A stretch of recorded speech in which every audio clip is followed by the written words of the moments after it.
arah begini. Kan kalau dia seperti mangkok maka nggak perlu begini saja, mestinya beliau juga harus keliling memastikan semua area itu sudah dipastikan tidak ada air. Ternyata beliau tidak keliling, beliau hanya satu garis. Kenapa beliau naik ke Bukit Safa dan Marwah itu beliau mencari pertolongan, cari bantuan. Gimana caranya? Itu lembah kan seperti ini, dia berada di dalam sana. Ketika dia naik, Bunda Hajar itu naik ke atas, itu beliau pengen melihat lebih jauh ke arah sana. Kira-kira ada karavan atau tidak, ada kafilah atau tidak, ada orang atau tidak. Kan kita kalau ke atas, di atas itu kita bisa menjangkau lebih jauh. Tapi kalau di sini beliau tidak bisa melihat ke sini, maka beliau perlu naik. Maka kalimat Imam Ibnu Katsir dalam kitab Al-Bidayah wa Nihayah mengatakan begini: Hal tara ahadan falam tara ahadan. Apakah di sana ada seseorang? Ternyata setelah dinaiki tidak ada orang. Nah, ketika dinaiki tidak ada orang, kan kita tahu medan lembah itu pasir. Kalau dia pasir, langkah kita itu jauh lebih berat dan waktunya jauh lebih lama. Beda dengan kalau hari ini marmer itu sebentar saja. Itu jenengan lari itu 3 menit itu sampai di Safa Marwah itu. Tapi kalau pasir, lari pun tetap masih butuh waktu. Karena saat kita nginjak pasir, itu kaki kita masuk ke dalam, naikkan itu juga butuh waktu dan pasti lebih capek. Maka saat beliau beranjak menuju Bukit Safa itu butuh waktu. Ini di lembahnya medannya pasir, naik ke atas medannya batu, itu juga butuh waktu. Ditambah lagi beliau adalah perempuan. Maka kita coba konversi, mulai dari beliau duduk tempat duduk beliau itu sampai ke sofa ke atas, katakanlah itu 15 menit kan? Atau saya pikir lebih, karena itu cukup jauh. Naik ke atas pasti sudah capek, turunnya pasti juga perlu istirahat. Jadi beliau turun ke bawah menuju Bukit Marwah, itu kan berarti 2 kali perjalanan ke Bukit Safa. Katakanlah 30 menit, 15 menit tambah 30 menit, 45 menit. Dengan istirahatnya bisa jadi 1 jam. Itu bisa jadi 1 jam. Nyampe di Bukit Marwah, beliau juga mencari bantuan. Juga ada juga. Nah, ketika gak ada juga, beliau berpikir, kalau tadi di Safa memang gak ada orang, siapa tahu sekarang ada. Maka baliklah beliau dari Marwah ke Safa. Ketika di Safa gak ada orang, beliau berpikir lagi, tadi di Marwah gak ada orang, bisa jadi sekarang ada. Tuh pikiran begitulah yang akhirnya membuat beliau bolak-balik.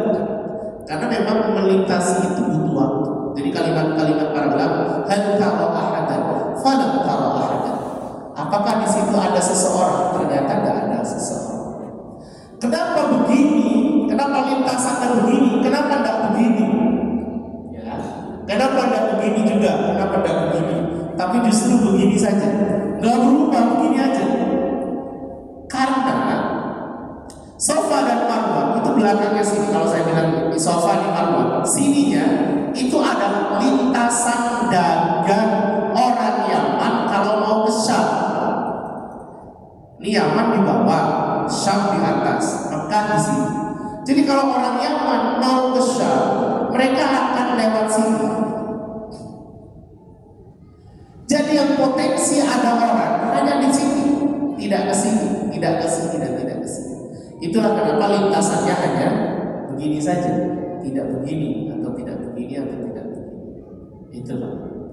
Jadi yang dicari adalah pertolongan. Belum baik. Ya. Karena yang dicari pertolongan, maka sudah 7 kali. Ternyata sampai akhirnya di Marwah itu tetap tidak ada. Sampai di Marwah beliau istirahat. Falamma ashrafat 'alal marwah sami'at sautan. Tiba-tiba ketika beliau istirahat di Marwah ada suara. Kan yang beliau dengar hanya suara tangisan anaknya.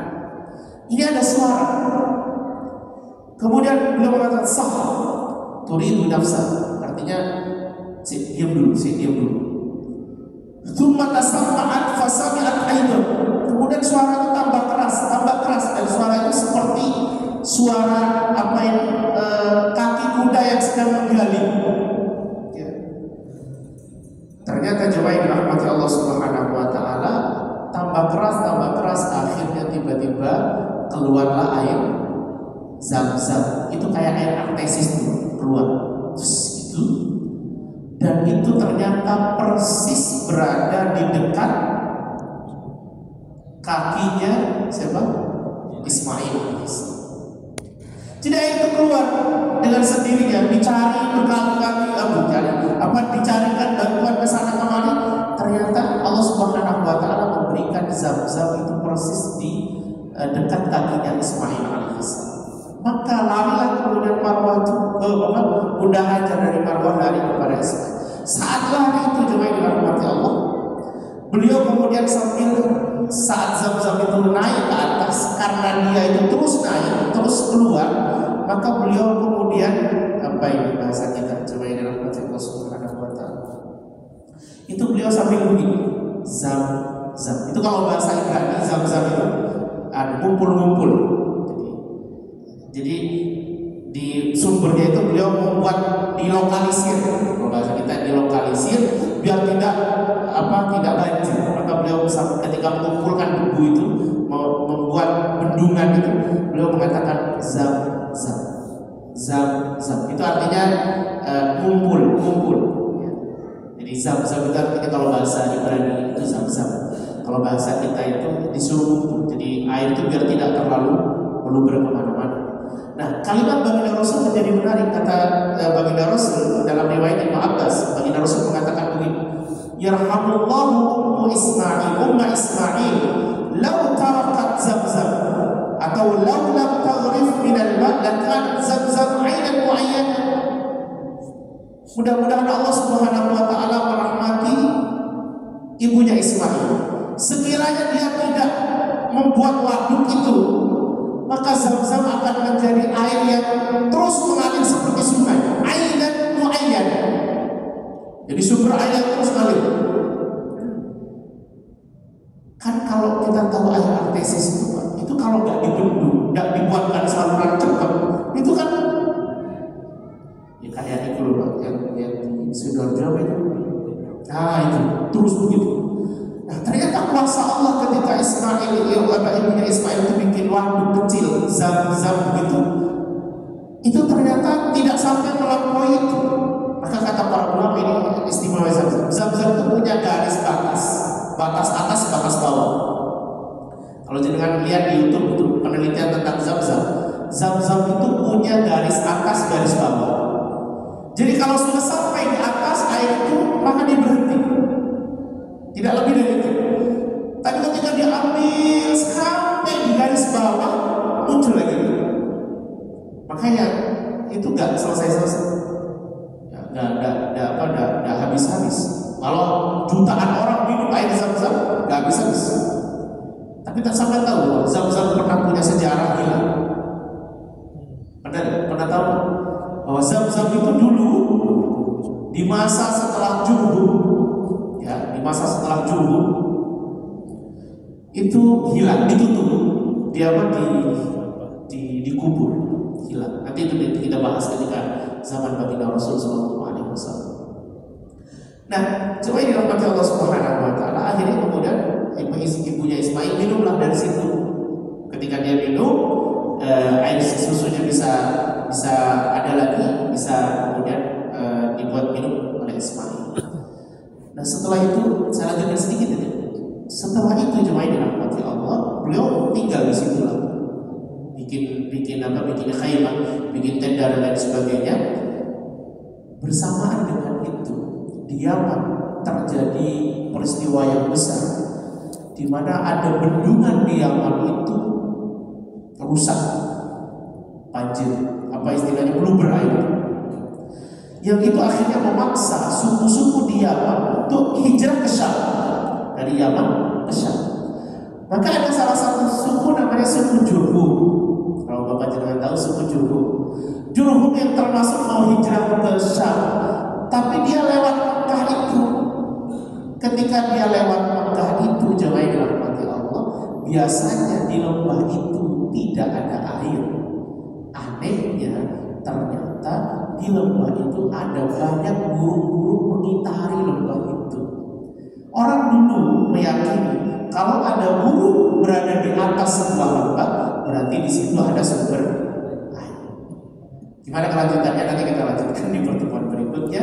Mudah-mudahan Allah memberkahi kita semua. Allahumma rabbana zalamna anfusana wa illam taghfir lana wa tarhamna lanakunanna minal khasirin. La ilaha illa anta subhanaka inna kunna minadh dhalimin. Allahumma rabbana atina fid dunya hasanah wa fil akhirati hasanah wa qina adzaban nar. Sallallahu ala sayyidina wa habibina wa qurrati a'yunina Muhammadin wa ala alihi wa sahbihi ajma'in. Alhamdulillahi rabbil alamin. Subhanakallahumma wa bihamdika asyhadu an la ilaha illa anta astaghfiruka wa atubu ilaik. Assalamualaikum warahmatullahi wabarakatuh.